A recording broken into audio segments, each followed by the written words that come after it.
Good evening all of you. तो पढ़ो भाई यूट्यूब चैनल में आपका एक बार फिर से स्वागत है। तो यहाँ पे हम करते हैं एनसीईआरटी का फुल्ली एक्सप्लेनेशन।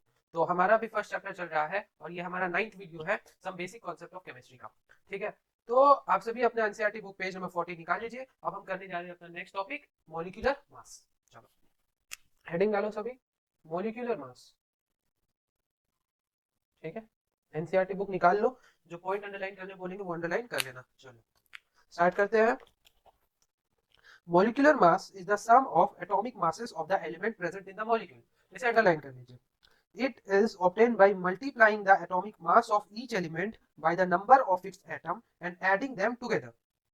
देखिए क्या बोला गया है कि हमारा मोलिकुलर मास क्या होता है, उस मोलिक्यूल के अंदर प्रेजेंट सारे एटम्स के मासेस को हम ऐड करते हैं तो हमें क्या मिलता है, मोलिकुलर मास मिलता है। फॉर एग्जांपल हम समझेंगे, मान लीजिए ये हमारा कोई ए बी मोलिक्यूल है। ठीक है, उसी तरह हमारा ए बी टू मोलिक्यूल है। ठीक है, उसके बाद ए थ्री बी टू मोलिक्यूल है। ठीक है, इस तरह से कुछ टाइप्स है हमारे मोलिक्यूल के। ठीक, अब हमें बोला गया कि बताइए इसका मास क्या होगा। ठीक है, तो अब हम क्या बोलेंगे कि हम क्या बोल सकते हैं कि mass of one molecule of A B equals to mass of one atom of A plus mass of one atom of B. हम क्या बोल सकते हैं, ठीक है, तो mass of one atom of A होगा एम ए और होगा ये होगा एम बी। तो इसका मास ऑफ वन मॉलिक्यूल क्या हो जाएगा, M A plus M B.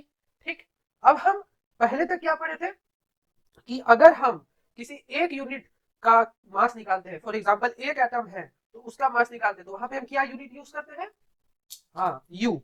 You या फिर हम पढ़े थे एम यू यूज करते हैं। ठीक है, तो क्योंकि यहाँ बात हो रही है मोलिक्यूल्स के बारे में तो हम यहाँ पे कौन सा यूनिट यूज करेंगे, यू यूज करेंगे। समझ में आया, ये एक मॉलिक्यूल का मास है, एक मॉलिक्यूल का। अब क्या हम इसके लिए लिख सकते हैं, mass of one molecule of AB2 equals to mass of one atom of A plus mass of two atoms of B. यहाँ पे बी का दो एटम है ना, तो दो एटम का मास कंसीडर करेंगे। ठीक है, तो इसके लिए क्या हो जाएगा, M A plus two into M B. क्या यूनिट लिखेंगे, यू। उसी तरह इसके लिए हम लिखेंगे mass of one molecule of A3B2 is equals to mass of three molecule of mass of three atom of A plus mass of two atom of B. बोल सकते हैं कि नहीं बोल सकते, बोले यहाँ पे क्या हो जाएगा, three into M A plus two into M B. ये हो जाएगा इसका मोलिकुलर मास। समझ में आया, यही बोला गया एनसीईआरटी के लाइन में कि अगर हम किसी भी मॉलिक्यूल का मास निकालते हो तो हम क्या करते हैं, हर एटम के masses of her her molecule के अंदर प्रेजेंट मास ऑफ एटम्स को सम करते हैं। ठीक है, जो कि हम यहाँ पे आपको दिखा रहे हैं करके। क्लियर हो गया मॉलिक्यूलर मास। ठीक, अब चलिए कुछ हम एग्जांपल्स करते हैं।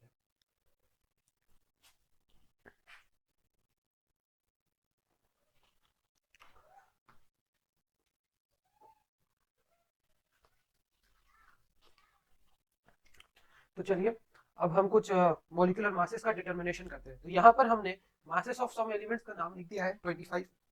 एटलीस्ट आपको याद होना चाहिए। यहाँ पे हमने देखिए यूनिट क्या यूज किया है, यू, मतलब इसका एक एटम का ये मास है। ठीक है, तो अब हम यहाँ पे सब एग्जांपल करते हैं।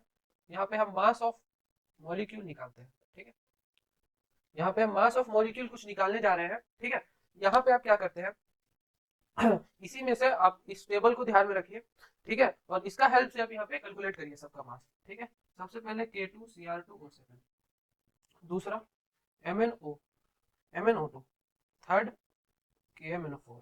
ठीक है, ये सब कुछ मॉलिक्यूल है जिसका मास आपको याद होना चाहिए, NaOH।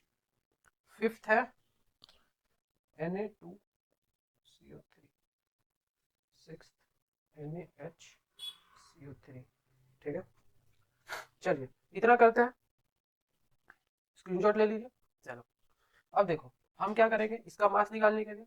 तो अभी हमने क्या करना है कि मॉलिक्यूल का मास क्या होता है, sum of mass of each element present in the molecule. तो अब हमें पता है इस टेबल से, देखिए पोटेशियम का मास कहाँ है, 39 है। तो यहाँ पे कितना है, दो पोटेशियम है, मतलब 2 इंटू 39।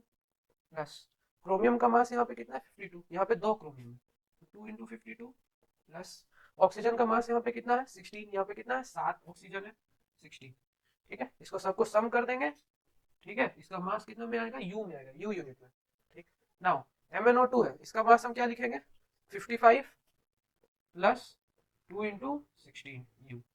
उसी तरह KMnO4 का बताइए 39 प्लस Mn का हो जाएगा मास 55 plus 4 into 16 you.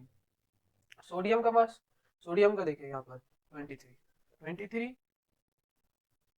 Plus mass of oxygen 16 plus hydrogen 1, ये कितना आ जाएगा यू में। Na2CO3 है तो 2 इंटू 23 प्लस कार्बन का 14 प्लस 3 इंटू 16, ये आ जाएगा आपको यू में। ना ये हो जाएगा फिर सोडियम के लिए 23, हाइड्रोजन के लिए 1, फिर कार्बन के लिए 12 और ऑक्सीजन के लिए 16। समझ में आ रहा है? ठीक, चलो इसका स्क्रीनशॉट ले लो, आगे बढ़ते हैं।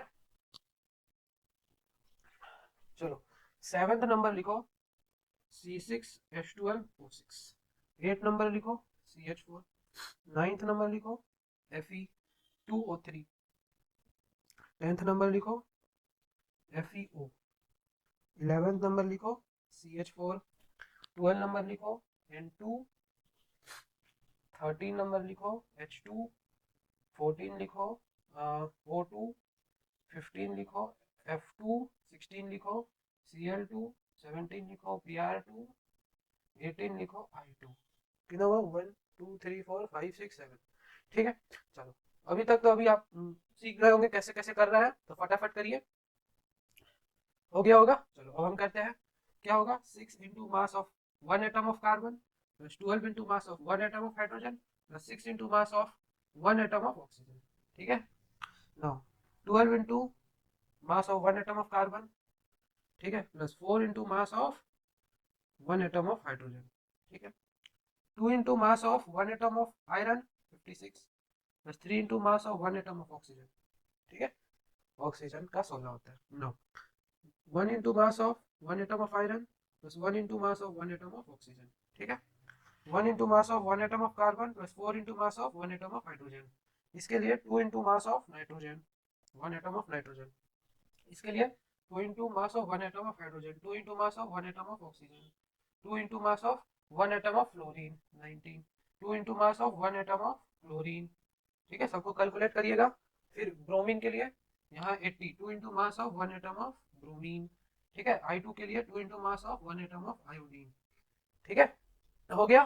अब देखो यहाँ जो दिख रहा है N2, ये N2 H2 O2 fluorine chlorine bromine iodine, ये सारे 7 ऐसे एलिमेंट्स हैं in the periodic table which is present in the form of molecule। ठीक है, चलो तो यहां तक हमारा hopefully concept of molecular mass clear हो गया होगा। चलो अब नेक्स्ट कॉन्सेप्ट हम पढ़ते हैं, वो है मोल कंसेप्ट। इसे नोट कर लो।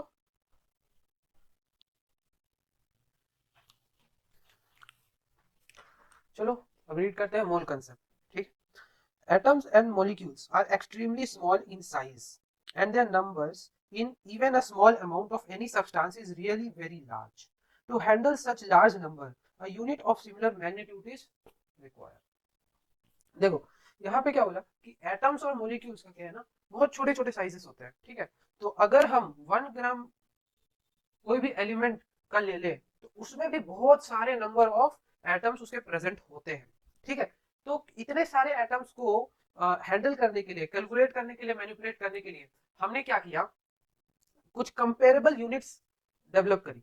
ठीक है, अब देखिए फॉर एग्जांपल अगर हम बात करें वॉल्यूम के बारे में, तो हम वॉल्यूम को कैसे मेजर करते हैं। वॉल्यूम के लिए हमारे पास मेजर करने के लिए मिलीलीटर है, लीटर है। इन जनरल ये दो यूनिट से हम वाकिफ है। नाउ हम देखते हैं, मान लीजिए ये हमारा कंटेनर है, इसके अंदर जो वॉल्यूम है हमारा है 10 लीटर। ठीक है, अगर हम इसी को मिलीलीटर में लिखें तो हम क्या लिखेंगे 10,000 ml, हम इसी को 10,000 ml लिखेंगे। ठीक है, तो कहने का मतलब क्या हुआ कि अगर हम लीटर यूज कर रहे हैं यहाँ पर तो हमारा ये मैग्नीट्यूड बहुत छोटा है। अगर हम यहाँ मिलीलीटर यूज कर रहे हैं तो यहाँ मैग्नीट्यूड बहुत बड़ा है। ठीक है, तो हम क्या करते हैं 10 लीटर से, एक एग्जांपल ये 10 लीटर से अगर हम यहाँ पे 10,000 लीटर पे आते हैं तो जरूरी तो नॉर्मल सा बात है कि ये एमएल वाला क्या हो जाएगा, एमएल का यूनिट भी और बड़ा हो जाएगा ना। तो कहने का मतलब कि छोटा चीज को रिप्रेजेंट करने के लिए हमने छोटा यूनिट बनाया मिलीलीटर, बड़ा चीज को रिप्रेजेंट करने के लिए हमने बड़ा यूनिट बनाया लीटर। ठीक, ताकि वहां पे हमको इंटरप्रेट करने में, बोलने में आसानी हो। हाँ ठीक है, ये 10 लीटर है, 10 लीटर सुनने में ठीक लगेगा, 10 लीटर हाँ समझ में आएगा, 10 लीटर कितना बोलेंगे 10,000 ml, समझे 10,000 ml। तो इसी चीज को हम क्या कर रहे हैं, बड़े बड़े वर्ड्स में लग रहा है कि हाँ कितना सारा है, 10,000 बोल रहा है, 10,000 ml। ठीक है, तो ऐसा छोटा यूनिट, बड़ा बड़ा चीज को रिप्रेजेंट करने के लिए बड़ा यूनिट बनाए, छोटा चीज को रिप्रेजेंट करने के लिए छोटा यूनिट बनाए। एक और एग्जांपल से समझते हैं, एक और एग्जांपल से हम यहाँ पे समझते हैं। मान लीजिए हम लेंथ ले रहे हैं, ठीक है, तो लेंथ में हम क्या क्या जानते हैं, सेंटीमीटर, मिलीमीटर, ठीक है, किलोमीटर, है ना, मीटर, मीटर और किलोमीटर, इतना सारा पता है। ठीक, तो अब मान लीजिए कि हम यहाँ से यहाँ तक का डिस्टेंस मेजर किए, ये हमारा ये डिस्टेंस आया 5 मिलीमीटर, ये डिस्टेंस आया 5 मिलीमीटर। ठीक, अब इसी को हम जब सेंटीमीटर में कर रहे हैं कन्वर्ट, ठीक है, तो ये क्या होगा, बाई 10 करेंगे तो 0.5 सेंटीमीटर। ठीक है, इसके लिए बाई 100 करेंगे तो 0.005 मीटर, और बाई इसके लिए 1000 कर देंगे, ठीक है, इसी में तो कितना हो जाएगा 0.0000005 किलोमीटर। ठीक है, तो यहाँ पे हम इस छोटे चीज को रिप्रेजेंट कर रहे हैं छोटे यूनिट के साथ 5 mm। ये यूनिट अच्छा लग रहा है क्या, 0.0000005 किलोमीटर, ये तो गंदा लग रहा है। उसी तरह हम बड़ा डिस्टेंस है हमारा यहाँ पे 5 किलोमीटर, मान लीजिए 1 किलोमीटर है, 1 किलोमीटर। ठीक, इसको हम मीटर में रिप्रेजेंट कर रहे हैं तो 1000 मीटर बोलेंगे, इसको हम सेंटीमीटर में रिप्रेजेंट कर रहे हैं और 2 जीरो लग जाएगा सेंटीमीटर, और यहाँ पे 1 जीरो और लग जाएगा मिलीमीटर में रिप्रेजेंट कर दिया। ठीक, तो यहाँ पे देखिए 1 kilometre sounds good compare to this much. ठीक है, तो ये इसीलिए बोला गया कि छोटा चीज को हैंडल करने के लिए छोटा यूनिट है, बड़ा चीज को हैंडल करने के लिए बड़ा यूनिट है। ठीक, सेम वे हम सेम चीज अप्लाई करते हैं in case of atoms and molecules. ठीक है, तो एटम्स एंड मॉलिक्यूल्स हमने जैसा पढ़ा कि 1 ग्राम के अंदर भी बहुत सारे, अभी आपको नहीं पता है कितने सारे एटम्स होंगे किसी भी एलिमेंट का, अगर हमको पता है कि हमारे पास कितना ग्राम सैंपल है और हमको उसका मोलिकुलर वेट पता है क्या होता है, अगर हम उसका मोलर मास आई मीन पता है, तो हम उसके अंदर ये डिटरमाइन कर सकते हैं कि उसके अंदर कितने सारे एटम्स प्रेजेंट है।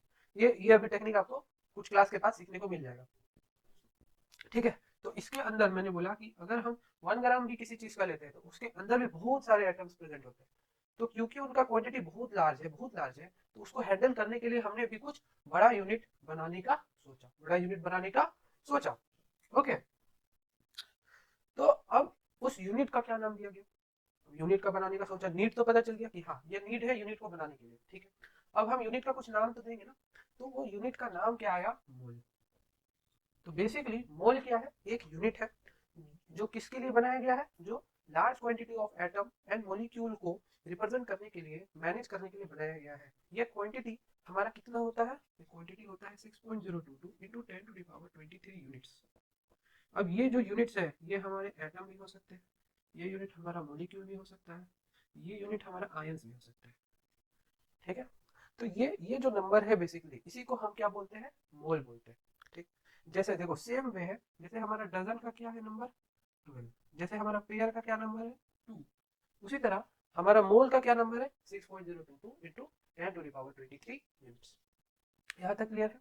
ठीक है, अब देखो हम अब क्या करने जा रहे हैं, अब हमें जैसे पता चल गया कि हाँ 1 मोल, अब यहाँ से हमको क्या पता चल गया कि हाँ 1 मोल अगर हमारे पास कोई भी चीज है तो इसका मतलब हमारे पास कितना क्वांटिटी होगा 6.022 इंटू 10⁻23 यूनिट्स होगा। फॉर एग्जाम्पल अगर हम बोले कि हमारे पास 1 मोल पेन है, ठीक है, क्या बोले हमारे पास जो पेन है वो क्या है 1 मोल पेन है, इसका मतलब हम कितने पेन्स की बात कर रहे हैं, हम बात कर रहे हैं 6.022 इंटू 10⁻23 पेन्स के बारे में बात कर रहे हैं। अगर हम बोले अगर हमारे पास 1 मोल चिकन है तो हम कितने चिकन की बात कर रहे हैं, हम बात कर रहे हैं 6.022 इंटू 10⁻23 चिकन की बात कर रहे हैं। सिमिलर वे में अगर हम बोले कि हमारे पास 1 मोल एटम है, 1 मोल एटम है, तो हम कितने एटम्स की बात करेंगे 6.022 इंटू 10⁻23 एटम्स के अंदर हम बात कर रहे होंगे। नाउ अब देखिए, अब यहां से आपको क्या सीखने को मिला कि 1 मोल अगर हमको कोई कह रहा है तो वो कितना क्वांटिटी रिप्रेजेंट कर रहा है, 6.022 इंटू 10⁻23 क्वांटिटी को रिप्रेजेंट कर रहा है। ठीक है, अब ये था हमारा फर्स्ट चीज। अब सेकेंड चीज समझते हैं इससे रिलेटेड कि अब यहाँ पे क्या चीज बोल रहा है। ठीक है, थोड़ा हम एनसीईआरटी से हट गए हैं, ठीक है, लेकिन चीजें हमें क्लियर हो रही होगी, उम्मीद करते हैं। ठीक है, क्योंकि एनसीईआरटी में जो लैंग्वेज दिया है मोल कंसेप्ट का, वो पढ़ करके हम कुछ सीखेंगे नहीं, कुछ समझेंगे नहीं, थोड़ा सा हमें डिटेल में जाना पड़ेगा। ठीक है, पर उतना भी हम डिटेल में नहीं ले जाएंगे कि एनसीईआरटी से बाहर ही निकल गए। ठीक, एनसीईआरटी तक ही रहेंगे। ठीक, तो यहाँ से अभी आप सीखते चले जाइए कि क्या क्या हम बोल रहे हैं। तो पहला चीज हम समझ गए कि पहला चीज हम क्या समझे कि 1 मोल का मतलब, अगर हमें कोई कह दे कि ये चीज हमारे पास 1 मोल है, इसका मतलब वो कितना है, 6.022 इंटू 10⁻23 पार्टिकल बोल दो, यूनिट्स बोल दो, एटम बोल दो, आयन बोल दो। ठीक है, ये था पहला चीज। सेकेंड चीज हमको क्या कहना चाहता है यहाँ से कि अगर सपोज करिए एक हम यहाँ पे 1 मोल का मतलब समझ गए, अगर इसी तरह से हमको कहीं भी बोल दे कि मान लीजिए कि ये ए बी मॉलिक्यूल है हमारे पास, ये ए बी मॉलिक्यूल है, ठीक है, तो ये हमारे पास 2 मोल है। ठीक है, ये तो इसके अंदर कितना हमारे पास कितने पार्टिकल होंगे इसके अंदर। ठीक है, अभी मॉलिक्यूल पे नहीं आते, हम एटम के ऊपर आते हैं। ठीक है, एटम के ऊपर अभी आते हैं। मान लीजिए ये हमारा एक्स नाम का कोई एटम है। ठीक है, एक्स नाम का एटम है, तो हम बोलेंगे कि ये हमारे पास 5 मोल ऑफ एक्स है। ये हमारे पास 5 मोल ऑफ एक्स है, तो इसमें कितने हमारे पास पार्टिकल्स प्रेजेंट है। तो हमें क्या पता है, हमें पता है कि 1 mole equals to 6.022 into 10⁻23 particles. ठीक है, 1 मोल में पता है कि इतने पार्टिकल्स होते हैं, तो 5 मोल में कितने पार्टिकल्स होंगे, 5 मोल में कितने पार्टिकल्स होंगे। हाँ, तो ये डिटरमाइन हम करते हैं, सिंपल मेथड है हमारा यूनिटरी मेथड का। ठीक है, फॉर एग्जांपल हम यूज करते हैं, मान लीजिए कि आपको खरीदना है पेन, मैगी मैगी का पैकेट खरीदना है, मैगी खरीदनी है आपको। ठीक है, अब हम बोले कि एक मैगी का दाम है 10 रुपीज, 10 रुपीज का ये मैगी है। ठीक है, नाउ तो एक मैगी का पैकेट का दाम 10 रुपए है, और हमें क्या करना है, मान लीजिए 15 मैगी का पैकेट लेना है, तो कितने पैसे देने होंगे। तो वहां पे तो आप क्या करोगे इसके लिए, आपको पता है एक का दाम 10 रुपए है, एक का दाम 10 रुपए है, तो हम 15 करेंगे। अच्छा, थोड़ा नंबर छोटा कर देते हैं, मान लीजिए 3 करते हैं, 3 मैगी का पैकेट लेना है, तब आप क्या करोगे, तो एक मैगी का 10 रुपया, हम दो एक और मैगी लेंगे उसका भी 10 रुपया, एक और मैगी लेंगे उसका भी 10 रुपया, तो तीनों को क्या करते हैं ऐड, तो यहाँ पे आया 30 रुपीज, यहाँ पे आया 30 रुपीज, ये करेंगे। ठीक, मतलब हम क्या किए यहाँ पे 10 + 10 + 10, क्या हम इसको कर सकते हैं 3 × 10, मतलब हमने 3 पैकेट लिया है और ये 10 क्या है, कॉस्ट ऑफ 1 पैकेट, 3 पैकेट लिया है और 10 क्या है, कॉस्ट ऑफ 1 पैकेट, तो यहाँ से हमारा भी सेम वैल्यू आ रहा है, वो दैट इज 30 रुपीज। ठीक है, समझ में आ रहा है चीजें। उसी तरह देखो एक और एग्जाम्पल से हम समझते हैं, यहाँ हम साइड में लिखेंगे, मान लीजिए कि आपको खरीदना है डेयरी मिल्क। ठीक है, डेयरी मिल्क खरीदना है तो 100 रुपए का एक आता है पैकेट। ठीक है, अब आपको 5 पैकेट लेना है डेयरी मिल्क, 5 लोगों को देना है। ठीक है, तो 5 लोगों के लिए आप जो डेयरी मिल्क लीजिएगा, ठीक है, तो आपको कितना पैसा देना पड़ेगा, अब 5 बार 100 रुपए दोगे। ठीक है, तो 5 × 100 इट इज 500। ठीक है, इसी तरह करते हैं, मल्टीप्लाई करते हैं। ठीक है, एक का दाम पता है, जैसे 1 किलो आलू, 1 किलो आलू का दाम मान लो 20 रुपया है। ठीक है, और हम मान लीजिए 2 किलो आलू लेते हैं, तो क्या करते हैं, 20 हमारा 40 रुपीज होता है। ठीक, क्या किया हमने, तो 1 किलो का आलू का दाम था 20 रुपया, 2 किलो आलू का दाम 2 × 20 40 रुपीज, हमने नॉर्मल मल्टीप्लीकेशन किया। ठीक, तो ये हम बेसिक यूनिटरी मेथड यूज करते हैं, ताकि हमें हमें जब एक क्वांटिटी का दाम पता होता है, हमें पता होता है यूनिटी का क्या वैल्यू है। ठीक है, और उसके हम आगे जाके एक्सप्रेस करना चाहते हैं उसके मल्टीपल्स में। ठीक है, तो हमें यूनिटी का जो वैल्यू पता है, तो अगर हमें बोल दे कि हाँ 3 का क्या वैल्यू होगा, ठीक है, तो क्या करेंगे हम उस 3 इंटू यूनिटी के वैल्यू को मल्टीप्लाई करेंगे। जैसे यूनिटी का वैल्यू पता था 10, और हमें उसके मल्टीपल यानी 3 का वैल्यू जानना था, तो हमने क्या किया 3 into value of unity multiply किया, सिंपल था। ठीक, ना यहाँ पे समझो, सेम मेथड हम यूज में लेने वाले हैं,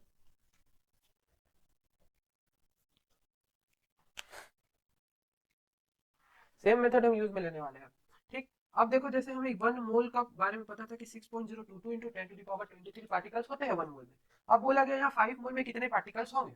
ठीक, तो हम क्या बोलेंगे कि since 1 mole equals to 6.022 into 10 to the power 23 particles, ऐसे समझिए 1 मैगी का दाम इतना रुपीज है, तो 5 मैगी का दाम कितना होगा, तो 5 into 6.022 into 10 to the power 23 particles. बोलो समझ में आया कि नहीं आया। ठीक है, चलो ये था एग्जांपल नंबर 1। इसी तरह हम और एग्जांपल करेंगे तो आपको और क्लियर हो जाएगा। एग्जांपल नंबर 2, अगर मान लीजिए हमारा कोई एटम है सोडियम का। सोडियम एटम के बारे में बोला गया कि इसका 10 मोल्स है, 10 मोल सोडियम है हमारे पास, तो इसके अंदर कितने पार्टिकल्स होंगे ये हमें बताना है। तो हमें पता है कि अगेन 1 मोल के अंदर हमारे पास 6.0 into 10 to the power 23 particles होते हैं। तो हमारे पास यहाँ पे कितना है, 10 मोल है। तो 10 मोल में कितने होंगे, तो 10 into 6.022 into 10 to the power 23 particles हो जाएंगे। ठीक है, that is equal to 6.022 into 10 to the power 24 particle. ठीक है, चलो और एग्जांपल करते हैं, एक दो एग्जांपल और करते हैं और क्लियर हो जाएगा।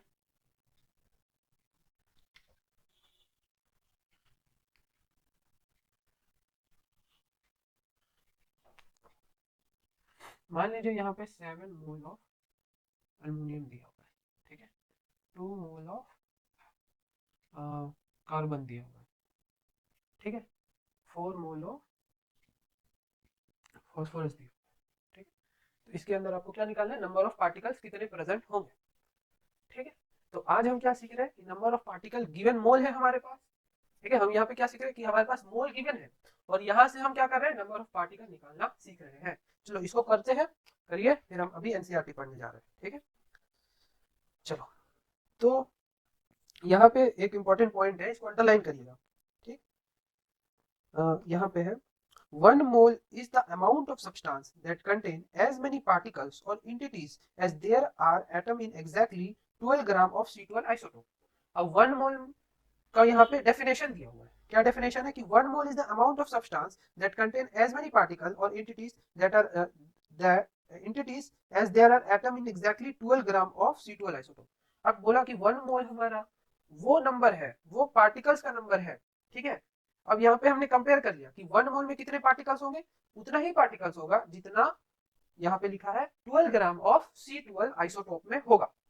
ठीक है, समझ में आया। तो इसको हमने, क्योंकि देखो हमने क्या किया था, शुरू से ही हम क्या करते आ रहे थे कि C12 आइसोटोप के 1/12 पार्ट को हम बोल रहे थे स्टैंडर्ड बना करके, उसके रिलेटिव में हम सारे एलिमेंट्स को मेजर कर रहे थे।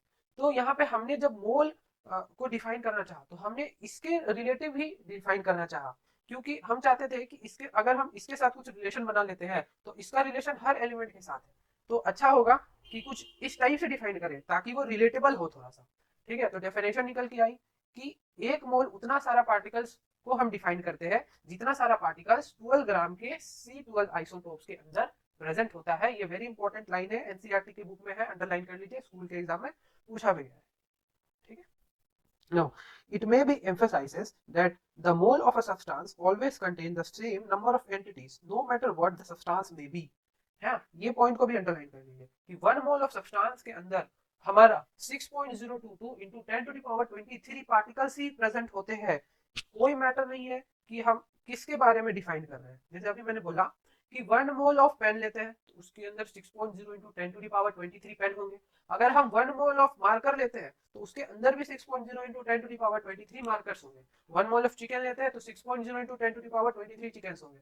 1 मोल ऑफ एटम्स लेते हैं तो उसके अंदर भी 6.0 into 10 to the power 23 atoms present होंगे। ठीक है, तो मोल एक बेसिकली क्या है, एक क्वांटिटी को रिप्रेजेंट कर रहा है। ठीक है, हमने बोला मोल क्या है, बेसिकली क्वांटिटी को रिप्रेजेंट कर रहा है। अगर हमने बोला 1 मोल एटम तो बेसिकली क्या है, 1 मोल दैट क्वांटिटी ऑफ एटम। ये क्वांटिटी तो हमारा फिक्स है, ये तो कांस्टेंट है, ये एक नंबर है जो ऑलरेडी डिफाइंड हो चुका है, इसका ये वैल्यू है। हम 1 मोल ऑफ मार्कर बोल रहे हैं तो इसका मतलब 1 mole of that quantity of marker. ठीक है, समझ में आ रहा है कुछ चीजें। ठीक है, जिसको जिसको कहीं पे दिक्कत हो रही होगी, पूरे वीडियो के अंदर कहीं पर भी एक पॉइंट नहीं क्लियर हो रहा होगा तो हमारे इंस्टाग्राम चैनल पढ़ो भाई पर टेक्स्ट कर देना।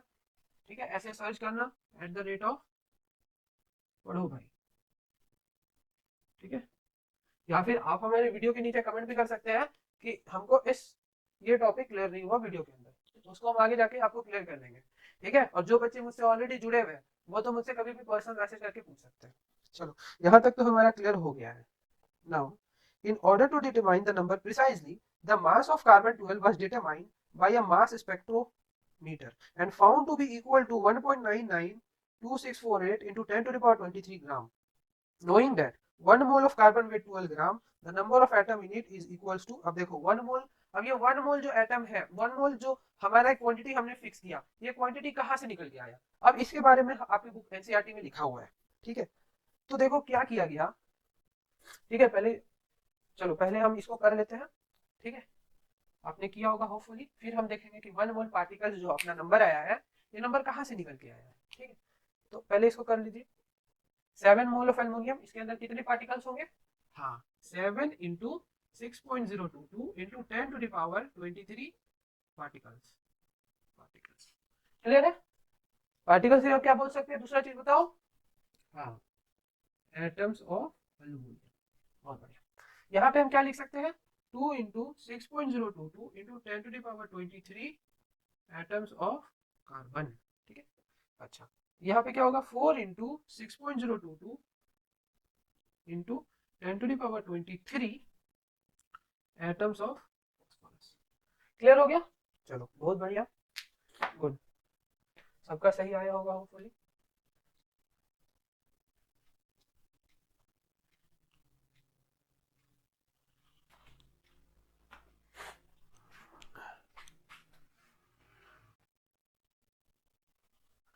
हाँ तो अब हमारा नेक्स्ट चीज हमें पढ़ना है कि ये जो हमारा 1 मोल का जो वैल्यू आया है, 1 मोल का क्या वैल्यू आया है, 6.022 into 10 to the power 23 particles या फिर आयंस या फिर मोलिक्यूल, ठीक है, या फिर एटम्स, कोई भी क्वांटिटी को रिप्रेजेंट कर रहे हैं तो उसके लिए अलग अलग नाम।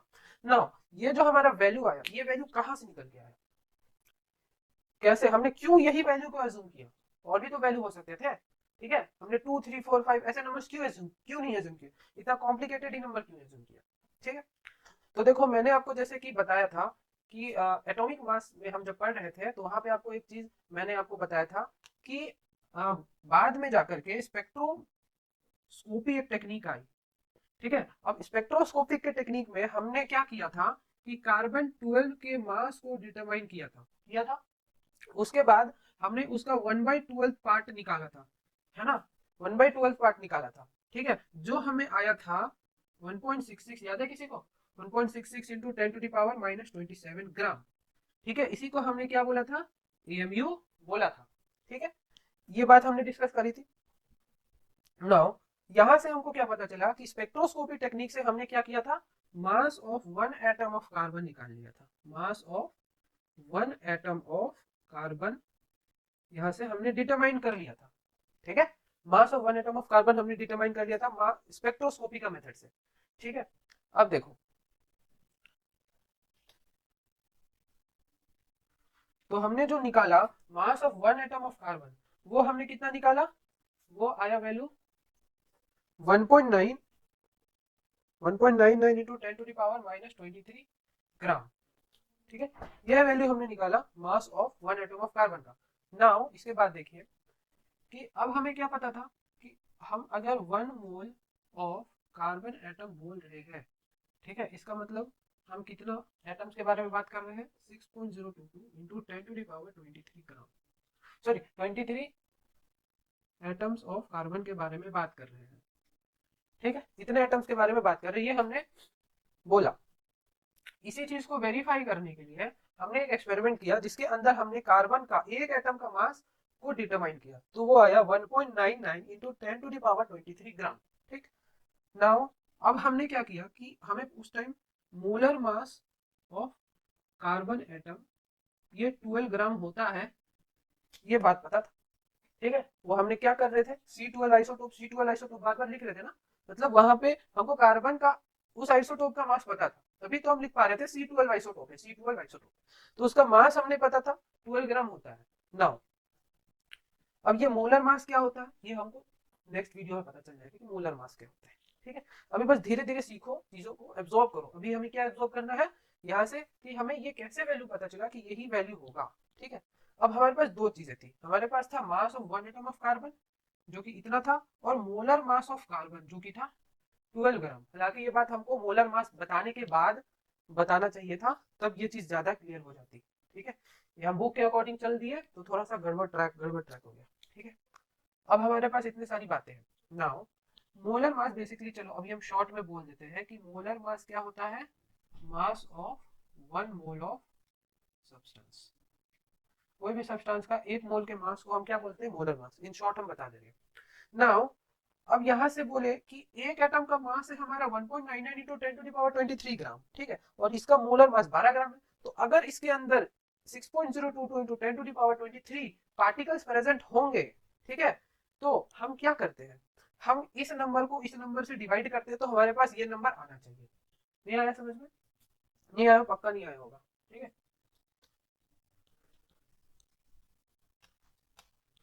यहाँ हम लिख देते हैं mass of one atom of carbon is equal to 1.99 into 10 to the power minus 23 gram. यही है 10 to the power minus 23 gram, ठीक है। चलो एक एग्जांपल से आप सीखो, ठीक है। ये एग्जांपल से सीखो। अगर मान लीजिए ये हमारे पास क्यूब है, ठीक है, एक सिंपल छोटा एग्जांपल से हम करते हैं, ठीक है। छोड़ो क्यूब, क्या इससे भी छोटा एग्जांपल। ये हमारा स्क्वायर है, ठीक है, इसके हमने चार टुकड़े कर दिए। अब ये स्क्वायर है, इसके हमने चार, इसको हम चार स्क्वायर में डिवाइड कर दिया, ठीक है। अब इसका है लेंथ 10 सेंटीमीटर, इसका भी लेंथ है 10 सेंटीमीटर, ठीक है। हमने इसको 5 सेंटीमीटर इंटू 5 सेंटीमीटर में डिवाइड कर दिया। तो एक स्क्वायर का क्या एरिया आएगा, तो एक स्क्वायर का हमारा एरिया क्या आएगा, लेंथ इंटू ब्रेथ, यही होता है इसका एरिया। तो एक स्क्वायर का एरिया क्या होगा, इसको हम बोलते हैं A1 A2 A3 A4, ठीक है। ये क्या होगा 5 into 5 is equal to 25। Similarly इस स्क्वायर का भी क्या एरिया होगा 25, इस स्क्वायर का भी क्या एरिया होगा 25, इस स्क्वायर का भी क्या एरिया होगा 25, ठीक है। तो हमको पता चल गया कि एरिया ऑफ वन स्क्वायर कितना है, ये हमको पता चल गया 25, ठीक। अब हमको अगर पता करना हो कि इसके अंदर ऐसे कितने स्क्वायर्स होंगे, तो हम क्या करेंगे, ठीक है, तो हम लिखेंगे कि स्क्वायर का एरिया कितना है, बड़े वाले स्क्वायर का एरिया कितना है, तो 10 इंटू 10 इज इक्वल टू 100, ठीक है। तो हम क्या बोल सकते हैं कि नंबर ऑफ स्क्वायर, ठीक है, स्मॉल वाले into area of smaller square, ठीक है, is equals to area of bigger square, ये हम बोल सकते हैं। मतलब सारे स्क्वायर के एरिया का सम अगर हम कर दे तो हमको बड़े वाले स्क्वायर का एरिया मिल जाएगा। तो यहाँ पे 4 स्मॉल स्क्वायर है तो हम डायरेक्ट लिखते हैं 4 इंटू, सॉरी यहाँ पे हमारे पास हमें नहीं पता है कितने स्क्वायर है, तो हम डायरेक्ट लिखते हैं नंबर ऑफ स्क्वायर है हमारे x, और एरिया एक स्क्वायर का है 25। तो अगर हम दोनों को मल्टीप्लाई कर दे तो हमारे पास 100 आ जाएगा, ठीक। तो यहाँ से पता चल गया कि 4 स्क्वायर है, ठीक। तो 25 प्लस 25 प्लस 25 प्लस 25 होता है 100, जो कि ट्रू भी है, समझे। तो यही हम सेम कंसेप्ट हम यूज करने जा रहे हैं एटम और मॉलिक्यूल के केस। देखो कैसे हम क्या कर रहे हैं, हम बोल रहे हैं कि ये जो हमने वन एटम ऑफ कार्बन है, तो और ये हमारा one mole of carbon, sorry यहाँ पे हमने लिखा था मास of one mole of carbon, ये हमें पता था कितना था 12 ग्राम, ठीक है। तो हमने बोला कि अगर एक एटम कार्बन का वेट है 1.99 10 टू द पावर 23 ग्राम, अगर इसके अंदर सच में इतने पार्टिकल्स प्रेजेंट है, तो हम हमारा ये फॉर्मूला ट्रू होना चाहिए। तो वन एटम, एक एटम का मास इंटू, अगर हम निकालना चाह रहे हैं अब कि इसके अंदर कितने पार्टिकल्स है, तो हम x से मल्टीप्लाई कर दिए, और जो कि हमारा 12 ग्राम आना चाहिए, ठीक है। तो एक एटम का मास हमने स्पेक्ट्रोस्कोपी से निकाला था 1.99 इंटू 10 टू द पावर 23 ग्राम आया था, ठीक है। इसको हमने x से मल्टीप्लाई कर दिया, जो कि 12 ग्राम आना चाहिए था। तो हम हमारे पास कितने, हमारे पास यहाँ से 1 मोल पार्टिकल्स आना चाहिए कि 6.022 into 10 to the power 23 atom होना चाहिए यहाँ पर। यही हम यहाँ पे वेरीफाई कर रहे हैं, ठीक है, 1.99 इंटू 10 टू द पावर 23, ठीक है। अब इसको जब करते हैं तो ये आता है 6.022 इंटू, देखो ये लगभग 2 के बराबर है, तो यहाँ से कट जाएगा 6, तो हम लिख सकते हैं 6 इंटू 10 टू द पावर 23, जो कि एक मोल को सिग्निफाई कर रहा है। इसका मतलब ये नंबर जो हमने एज्यूम किया यहाँ से हमें ये पता चल गया कि ये नंबर जो हमने जो एज्यूम किया है ये ट्रू है, ठीक है। इसका मतलब एक मोल के अंदर हमारे पास 6.022 into 10 to the power 23 particles होते हैं। हमने यहाँ पे मास ऑफ 1 मोल लिया, ठीक है, 12 ग्राम हमें पता था। अब इसको हमने एक एटम के मास से डिवाइड कर दिया, तो हमें यहाँ पे कितने पार्टिकल्स है वो पार्टिकल्स के बारे में पता चल गया, कि पता चला कि 6.022 इंटू 10 टू पावर 23 पार्टिकल्स है। कहने का मतलब कि हमने जो एज्यूम किया था कि एक मोल के अंदर 6.022 into 10 to the power 23 particles होते हैं, तो ये वैल्यू यहाँ पर ट्रू निकल के आ रही है, ठीक है। समझ में आया ये नंबर कहाँ से आया? क्लियर हो गया ना? तो ठीक है, तो आज का वीडियो को हम यहीं पे एंड करने जा रहे हैं। तो ये हमारा वीडियो 9 यहाँ खत्म होता है। नेक्स्ट हम परसों मिलेंगे अपने 10th वीडियो के साथ, ठीक है। तो आज का नोट्स हम इंस्टाग्राम अकाउंट पे डाल देंगे अपना, सभी जाकर के चेक कर लीजिएगा। और किसी को कोई भी डाउट आएगा वीडियो के रिगार्डिंग तो वो कमेंट कर सकता है कमेंट बॉक्स में, साथ में हमें मैसेज भी कर सकता है इंस्टाग्राम चैनल पे, ठीक है। Okay, thank you so much, take care, all the very best.